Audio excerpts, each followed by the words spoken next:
Hi guys, just doing a little video. We're at home today. Everyone's pretty tired from yesterday. New Year's Day is our day of, well, we spend the whole day just walking the dogs and being out with them, and it was very cold and windy and not the most pleasant day, but at least it was dry. So today we are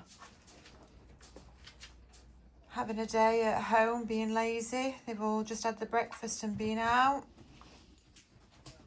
Everyone's very sleepy, especially the older ones. I've got coffee, so of course I've got a little Drubo staring at me. I've locked Nipsey in the other room because it's just no fun trying to drink a cup of coffee with the two of them in here anyway. So I just wanted to do a little video on another health condition today, in particular the eyes. To be honest with you, each health condition could do with its own episode, but we'll try and squeeze them in together for today for the eye issues.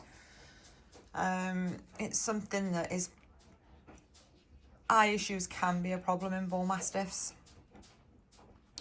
Definitely not as much as they used to be. I think certainly back in the mid-2000s we saw a lot more eye issues than we see now. I think one of the ones that still is really an issue is entropion, but again it's something that's definitely been bred away from. And we do still see and are seeing more of an emergence of CMR1. Not suggesting that it wasn't in existence before, but I think now that there's a DNA test for it, it just has highlighted that there are dogs that are carriers. So entropion is the major one. Entropion is an eyelid conformation problem where the bottom eyelid rolls in and the eyelashes that sit on the bottom eyelid rub on the eyeball, and it's probably the most painful eye condition. Imagine having something in your eye and not being able to get it out. That's how it would feel if it's left untreated. It is inherited in that the eye conformation is inherited. It doesn't mean that, you know, a dog with entropion is going to produce a dog with entropion. It's not like, oh, he carries a gene for it, therefore, you know, there's going to be 50% of puppies with entropion. But when you're breeding dogs and you've got a dog with entropion, you are more likely to produce it because genetically and phenotypically they do look like their parents. So there's every chance you're going to reproduce an eye problem like entropion. Over the years there's been loads of discussions around it. What dogs cause it? Is it a heavy head? Is it a heavy eyebrow? Is it too much excess in the cheek? I just think it is a muscle. Personally, I think it's a muscle issue in the eye. There's plenty of heavy-headed dogs out there that haven't got entropion, so it doesn't really ring true with the thoughts of what causes it. One of the things I will say is allergies can mimic entropion and will give a dog entropion if they're having a reaction. So if a dog's having an allergic reaction or has allergies, particularly environmental allergies, the eyelids around the eye will swell. And this will look like entropion and is entropion in that moment, in that period of time that they've got an allergic reaction. Once the eyelids swell, they roll in, and of course it causes the same issue. Things like an eye ulcer will also cause the same issue. The eye gets rubbed because the eye's sore from an eye ulcer. It gets rubbed, the eyelid swells, causes entropion. But it's figuring out what is true entropion. And the only way to really, sorry, let me just see why Fuji's deciding to play with that ball. Fuji! Crazy woman. She's nicked Ray's balls because she likes the little balls. So, yeah, the only way to find real true entropion is to relax the eye, which the vets will do to find real true entropion. Remove any pain from the eye and then relax the eye so that you can see if there really is genuine entropion there. If you see other issues like gunky ears or other skin conditions, and you've also got an overnight swelling of the eyelids, then, you know, look at the allergies first. There's a lot of people that have gone to the vets with this, you know, thinking they've got entropion, and it's an allergic reaction or allergies in general, environmental allergies in general, which is causing this eyelid swelling. They then have the eye operated on. And then once those allergies are cleared or that reaction has gone, of course, the eyelid's still not right because you've then created another issue. It's few and far between because I think vets they're pretty good now. You know, it's not just a quick jump to, oh, it's a Bullmastiff, so it must have entropion.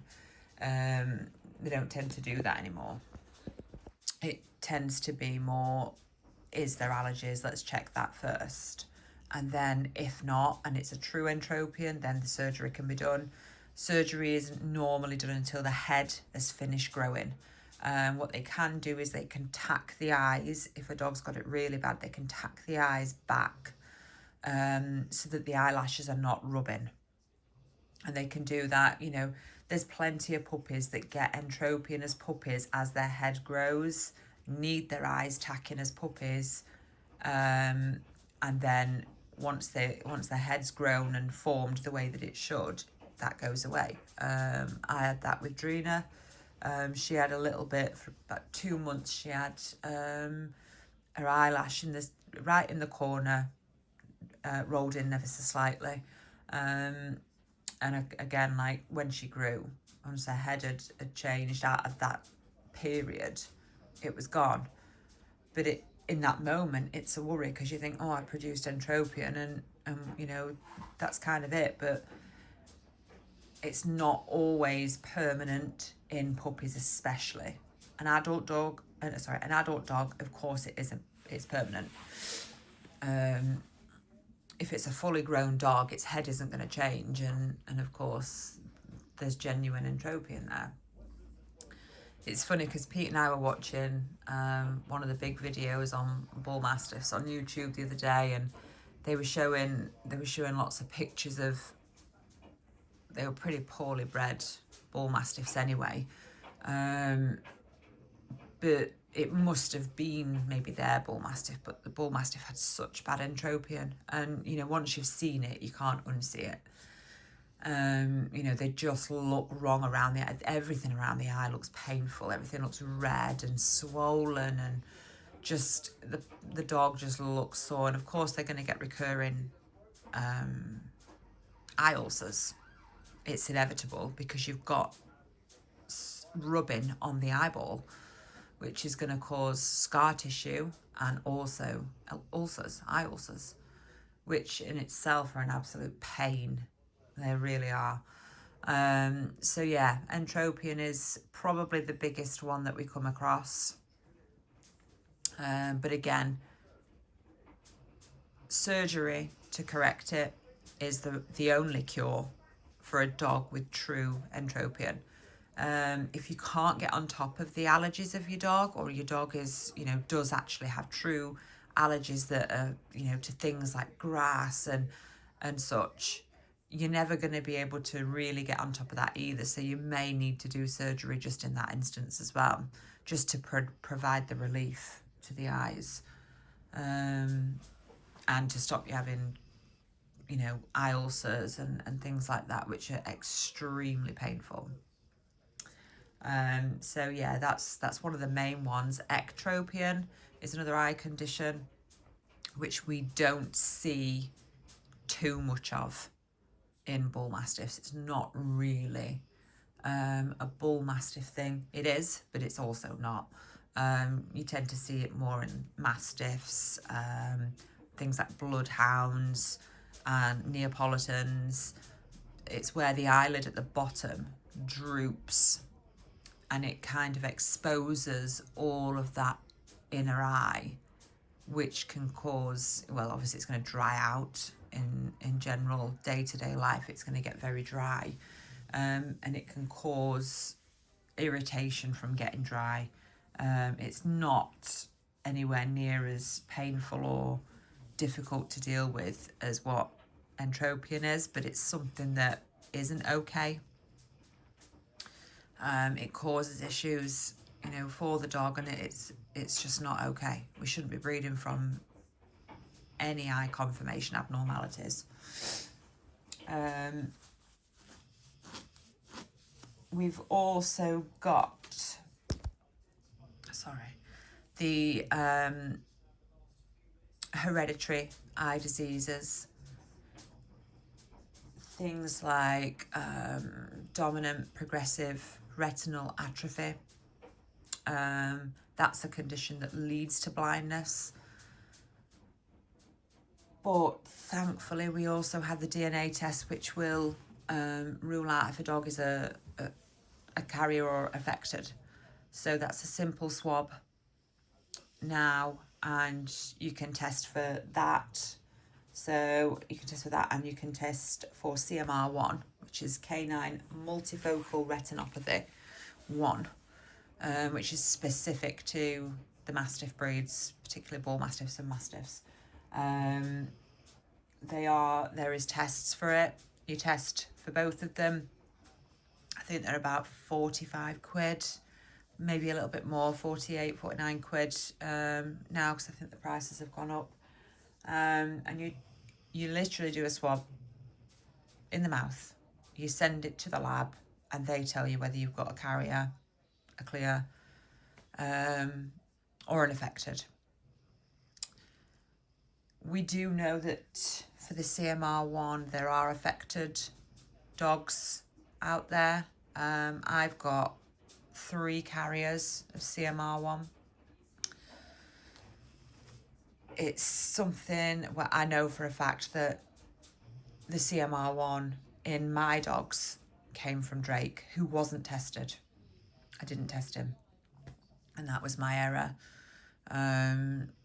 So, you know, he had to be a carrier for sure. I never had any affected in the litters. I think there's only been 1 affected in litters out of Drake that I'm aware of anyway.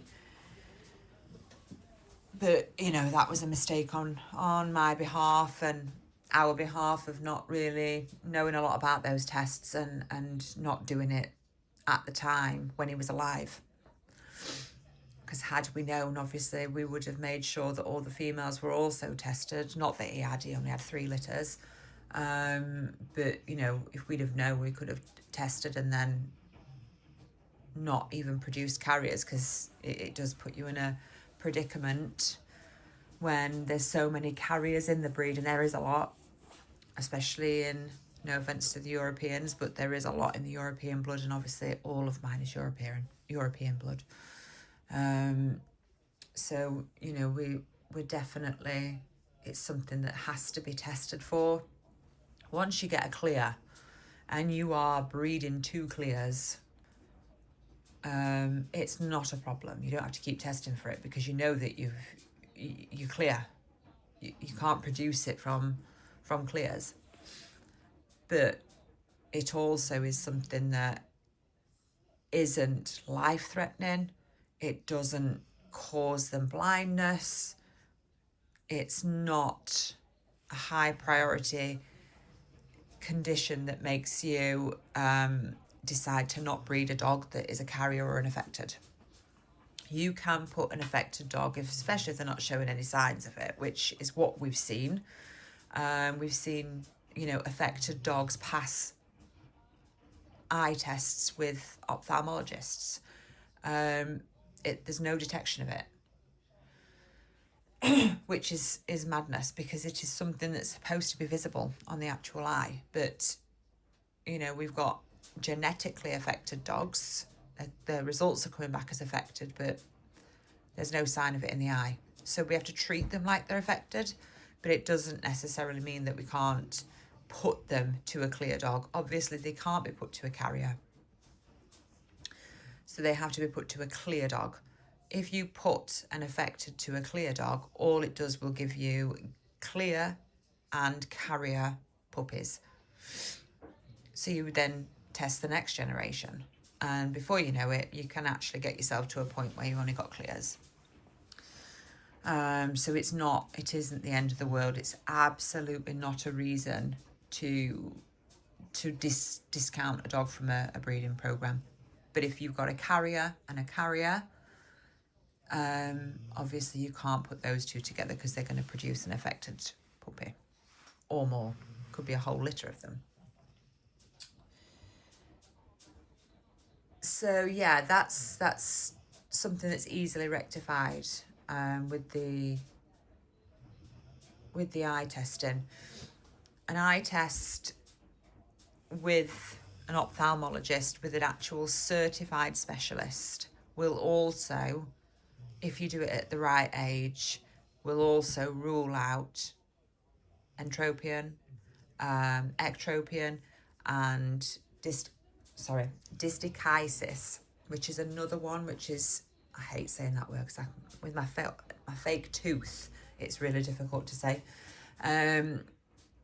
It's another one that involves the eyelashes, and it's where eyelashes grow from the bottom eyelid, but in the wrong direction. They're like an extra set of eyelashes, but they grow into the eye. So again, it's something that came from the bulldog, something that bulldogs suffer with. And the only way to remove them is to have them. I think that the bulldog people used to have them plucked out under sedation. But I think they can laser them now. I do believe that that's something that they can do. Again, it's not something that we see a lot of. It's something that's pretty rare, but it is something that they can have. And as I say, an ophthalmologist can actually detect those on an eye test, of course. So if you are eye testing your dogs and you are DNA testing for hereditary conditions, you can rule out all of those issues very, very quickly and relatively cheaply.